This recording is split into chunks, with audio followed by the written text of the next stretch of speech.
ऐसे आरएसआईज हमने निफ्टी में सितंबर 2020 में देखे थे और बैंक निफ्टी में सेकेंड वेव ऑफ कोविड में देखे थे। तो जनरली इतना जब ओवरसोल्ड मार्केट जब होता है तो जनरली शॉर्टिंग के अपॉर्चुनिटीज नहीं देखता हूं मैं यहाँ पर। इनफैक्ट एक बाउंस बैक और एक अच्छे रिवर्सल के यहाँ पर आई थिंक हमें सेटअप्स देखने चाहिए। जहां तक एचडीएफसी बैंक का सवाल है, 1450 के आसपास बहुत ही इंपॉर्टेंट सपोर्ट है, वहां पर बाई करने की चेष्टा करें। 1430 का स्टॉप लॉस रहेगा और मुझे लगता है कि अब की बार जो स्विंग आएगा उसमें 1500 का लेवल स्टॉक क्रॉस करना चाहिए।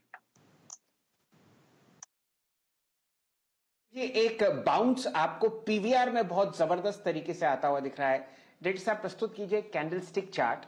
हम लोगों ने काउंटर को 1850 से करेक्ट करते हुए देखा है 1300 तक, और आज एक ठीक ठाक बाउंस 1300 से आपको आता हुआ दिख रहा है 1376। ये सिर्फ चार्ट चेक हो रहा है, ध्यान दीजिए। यहां पर काफी परेशानियां आपको इन काउंटर्स में आती हुई दिखी हैं, क्योंकि अगर कोविड की वेव बढ़ती है तो सबसे पहले जो गाज गिरेगी वो थिएटर्स पर गिरेगी।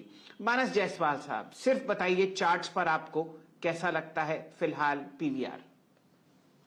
देखिए, खराब ही पैटर्न्स है। ये जरूर लोअर लेवल पे सपोर्ट लेके एक बाउंस बैक दिखा रहा है, लेकिन मेरा समझना है कि अभी भी आपको कॉशियस रहने की जरूरत है। देखिए, एक सपोर्ट है 1300 और मेरे ख्याल से 1285 की रेंज में।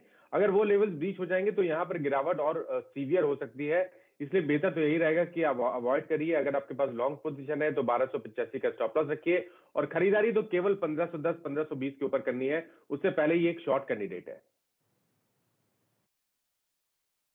देखिए, किसी तरीके का जौहर मच दिखाइए लॉन्ग साइड पर, वो इसलिए क्योंकि जो भी आपको काउंटर हरे निशान में आता हुआ दिख रहा है वहां पर जबरदस्त आप एक बियर रेड आते हुए दिख रहे हैं, और इससे कोई भी बेहतरीन एग्जाम्पल नहीं होगा। डायरेक्टर साहब टोरेंट फार्मा दिखाइए। यहां पर आपको मानस जी ने 10 मिनट पहले एहतियात बरतने की राय दी थी, कोई जरूरत नहीं थी यहां पर तेजी में घुसने की, और ऊपरी सतह से यहां पर सेलिंग आती हुई दिख रही है। वही हाल निफ्टी में। अब 16,980 आपके सामने, 17,030 के आसपास दिन का उच्चतम लेवल, और सेलिंग प्रेशर हर जगह आपको भारी होता हुआ दिख रहा है। लेकिन एक स्पेस वो है टेक्नोलॉजी, जहां पर आपको दिन के उच्चतम लेवल आते हुए दिख रहे हैं। डायरेक्टर साहब, टीसीएस इन्फ्रो और टीसीएस इन्फोसिस विप्रो माइंडस्ट्री कोफोर्ज एक अच्छा बाउंस लेते हुए देख रहे हैं। ध्यान दीजिए, आईटी एक अहम हिस्सा है निफ्टी का, और यह आपको सपोर्ट देता हुआ दिखेगा। रिलायंस के साथ साथ टीसीएस अब दूसरा सबसे बड़ा गेनर है, 0.5% ऊपर 3463। राहुल शर्मा साहब, यह प्रश्न आपसे संबोधित है। कोई ऐसा आपको ऑप्शन ट्रेड इन्फोसिस या टीसीएस में बनता हुआ दिखे लॉन्ग साइड पर तो उसका जिक्र कीजिए, और अगर परे रहना है तो परे रहेंगे। टी का सवाल है यहाँ पर। टीसीएस में सेटअप मुझे सबसे ज्यादा प्रॉमिसिंग लगता है। स्टॉक ने एक तरह से यहाँ पर हायर लो का सेटअप बनाया है और रिलेटिव स्ट्रेंथ जो है यहाँ पर टीसीएस में काफी बढ़िया है। देखिए, स्टॉक के हिसाब से मेरा टारगेट आता है यहाँ पर 3600 तक का। तो इस केस में ऑप्शंस को अगर हम स्टडी करें तो यहाँ पर जो लेटेस्ट प्राइसेस है वो मैं नहीं देख पा रहा हूँ। आई थिंक स्टॉक के हिसाब से लेवल आपको मैं बता देता हूँ, 3500 का एक इमीडिएट टारगेट रहेगा इंट्राडे के लिए, और पोजीशन लगता है कि 3600 तक टीसीएस में दिखना चाहिए। तो 3420 के स्टॉप लॉस से टीसीएस बाय करने की चेष्टा करें। आई थिंक यहाँ पर options, at the money options लेकर भी ये ट्रेड लिया जा सकता है सेम स्टॉप लॉसेस के साथ में। वीरेंद्र जी, आप इस ट्रेड पर कुछ टिप्पणी करेंगे? टीसीएस दिन का उच्चतम लेवल आपके सामने ऑलमोस्ट आता हुआ, और ये काउंटर भी आप देखिए ट्रेड करता हुआ दिख रहा है 3462 पर। नहीं जरूरत तो नहीं जरूरत। जी शैल जी, अगर आप देखें एक बार इसके चार्ट को देखते हैं, उसके बाद अगर आप देखें टिप्पणी करेंगे। पहली तो चीज है कि एक सुरक्षित दूरी अपनी 200 डे एक्सपोनेंशियल मूविंग एवरेज से मेंटेन करता हुआ इसका एक बेस आता है 3347 पर, और रीसेंट अगर आप देखें पिछले 5 सेशन का अगर आप देखें लो आता है करीब करीब 3407 3420 की रेंज में।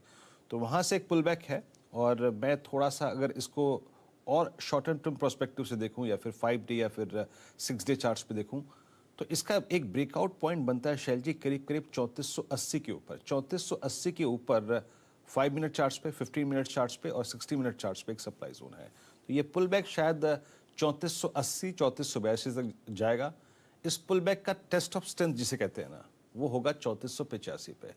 3485 निकलेगा तो अच्छा स्विंग देगा, उसके बाद नेक्स्ट सप्लाई जोन आता है 3485 के बाद, वो आता है करीब करीब 3520 के जोन में।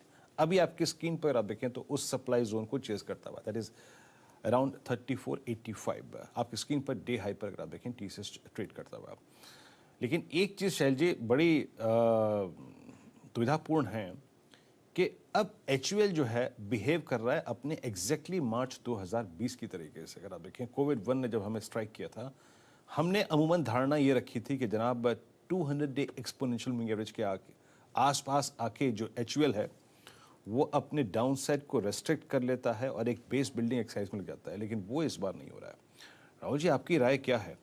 HUL को जरा आप देखेंगे चार्ट्स पे, मेरे स्क्रीन पर आप देखें जो चार्ट्स है उसमें थोड़ी दुविधा नजर आ रही है, ये कहां तक जा रहा है नीचे की तरफ?